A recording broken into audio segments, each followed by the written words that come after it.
গতকালই আমি বলেছি পশ্চিমবঙ্গে যে সরকারটা আছে এটা জঙ্গিদের সরকার। এর মুখ হচ্ছে সিদ্দিকুল্লাহ চৌধুরী, ফিরহাদ হাকিমরা, জাভেদ খানরা, আর এর মুখোশ হচ্ছে মমতা ব্যানার্জি। এটা স্বাভাবিকভাবে নিষিদ্ধ সংগঠন সিমির প্রতিনিধি হাসান ইমরানকে যারা রাজ্যসভায় পাঠায় তাদের সরকারকে আপনি কী বলবেন? এটা তো প্রমাণিত সত্য। বাংলাদেশের জঙ্গি ভোটার লিস্টে নাম উঠছে, ভোট দিচ্ছে। পশ্চিমবাংলার সচেতন জনগণকে বলবো যে যারা ভারতপ্রেমী জনগণ, রাষ্ট্রবাদী জনগণ, তাদের ঐক্যবদ্ধভাবে এই বাংলায় এই সরকারকে, জঙ্গি সরকারকে উৎখাত করতে হবে নিজেদের এবং পরিবারের এবং বাংলার সার্বিক নিরাপত্তার স্বার্থে। নইলে আগামী দিনে বাংলায় কোনো নারী, কোনো শিশু সুরক্ষিত নয়। শতছিদ্র বাংলার বর্ডার, দীর্ঘ এলাকাতে জমি দেয়নি, বেড়া দেওয়া যায়নি, তাই প্রত্যেকের মধ্যে আতঙ্কের পরিবেশ। আমাদের সঙ্গে তো দু চারজন সিকিউরিটি থাকে, ওদের সঙ্গেও থাকে যারা আমরা পদাধিকারী, এমপি, এমএলএ ইত্যাদি। কিন্তু সাধারণ মানুষ কোথায় যাবেন? তাদের নিরাপত্তা কে দেবে? খুব আতঙ্কের পরিবেশ বিরাজ করছে। লোক যদি ভাবেন যে জঙ্গি ধরা পড়েছে মুর্শিদাবাদে, পূর্ব মেদিনীপুরের কি? জঙ্গি ধরা পড়েছে ক্যানিংয়ে, নদিয়ার কি? তাহলে ভুল করবেন। বাড়ির দুয়ারে এসে গেছে।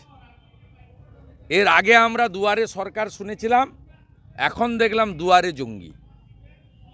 বাংলায় কি খিলাফত করার লক্ষ্য ছিল এই জঙ্গিদের? বাংলাতে খিলাফত করার লক্ষ্য ছিল এই জঙ্গিদের? খিলাফত আমি বুঝি না ঠিক, উর্দু ভাষা, আমি বাঙালি। আমি যেটা বুঝি সেটা হচ্ছে বাংলাকে বাংলাদেশের সঙ্গে যুক্ত করে ইসলামিক স্থান করার পরিকল্পনা এদের ছিল। যেহেতু জঙ্গিদের কাছ থেকে জানা গেছে যে দুবাই থেকে টাকা আসতো জঙ্গিদের চাঙ্গা করার জন্য, আমাদের তথ্য উঠে এসছে। এই বিষয়ে কী বলবেন? এর উত্তর মুখ্যমন্ত্রী এবং তার ভাইপো দিতে পারবে। মুখ্যমন্ত্রী যতবারই বিদেশে গেছেন, দুবার করে, দুদিন করে দুবাইতে থেকে গেছেন। আর মাননীয় ভাইপো বছরে 3 বার আমেরিকা যান, দুবাই হয়ে যান, আবার দুবাই হয়ে ফেরেন। দুবাই তো আমরা যাই না, জানিও না কিভাবে কোথায় ঢুকতে হয়, বেরোতে হয়। পিসি জানে আর ভাইপো জানে। আরাকান সেনারা যেভাবে আক্রমণ করছে, অনেক রোহিঙ্গারা দেশ ছাড়া হচ্ছে। তারা কি আরাকান সেনারা যেভাবে আক্রমণ করছে, রোহিঙ্গা পালাচ্ছে দেশ ছেড়ে, পশ্চিমবঙ্গকে তারা টার্গেট করতে পারে? এটার জন্য ভারতবর্ষের পররাষ্ট্রমন্ত্রী জয়শঙ্করজি যথেষ্ট। এটা আমার কাজ নয়। আমি একটি জাতীয় দলের একজন নির্বাচিত প্রতিনিধি। আমার লেভেলে যেটা বলার আমি বলেছি, এবং আমি আবারও বলছি, দিল্লির এলজি, দিল্লি পুলিশকে দিয়ে যেভাবে রোহিঙ্গাদের খেদিয়েছেন, বাংলায় খুব প্রয়োজন। বাংলাতেও এই রকম সরকার আপনারা আনুন, যিনি যোগীজির মতো সুশাসন দেবেন আর গুজরাটের মতো শিল্প আর কর্মসংস্থান দেবেন। বি.আর. আম্বেদকরকে কটু মন্তব্য করার জন্য অমিত শাহর বিরুদ্ধে সারা রাজ্য জুড়ে তৃণমূল মিছিল করছে। তৃণমূল তো কংগ্রেসের একটা ভাঙা অংশ। সেই তৃণমূলের মানে কংগ্রেসের কোনো অধিকার নেই বাবা সাহেবকে নিয়ে আন্দোলন করার। তার কারণ বাবা সাহেবকে 2 বার লোকসভা ভোটে হারিয়েছিল কারা? কংগ্রেস। বাবা সাহেবকে আইনমন্ত্রী থেকে পদত্যাগ করতে বাধ্য করিয়েছিল কে? কংগ্রেস। ভারতরত্ন দিয়েছে কে? ভারতীয় জনতা পার্টির নেতৃত্বাধীন কেন্দ্রের এনডিএ সরকার।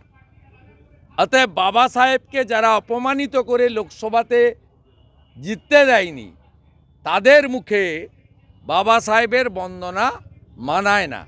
ভারতীয় জনতা পার্টির নেতৃত্বাধীন অটলজির সরকার, মোদিজির সরকার প্রকৃতপক্ষে বাবা সাহেবের সম্মান, তার যে উচ্চতা, সেটা রক্ষা করার জন্য তার নীতি আদর্শ নিয়ে কাজ করেছেন।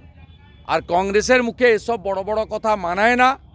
কংগ্রেসের 50 বছরের রাজত্বে 77 বার সংবিধান সংশোধন করেছেন।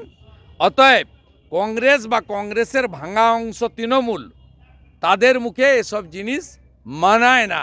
আর পশ্চিম বাংলায় সবচেয়ে বেশি অত্যাচারিত তফসিলি সম্প্রদায়, সবচেয়ে বেশি অত্যাচারিত। কালিয়াগঞ্জের রাজবংশী কন্যা, হাঁসখালির দলিত কন্যা, কুলতলি জয়নগরের মৎস্যজীবী পরিবারের দলিত কন্যা, এরা আক্রান্ত হয়েছে জিহাদিদের দ্বারা। আর এই জিহাদিদের সরকার হচ্ছে মমতা ব্যানার্জির সরকার।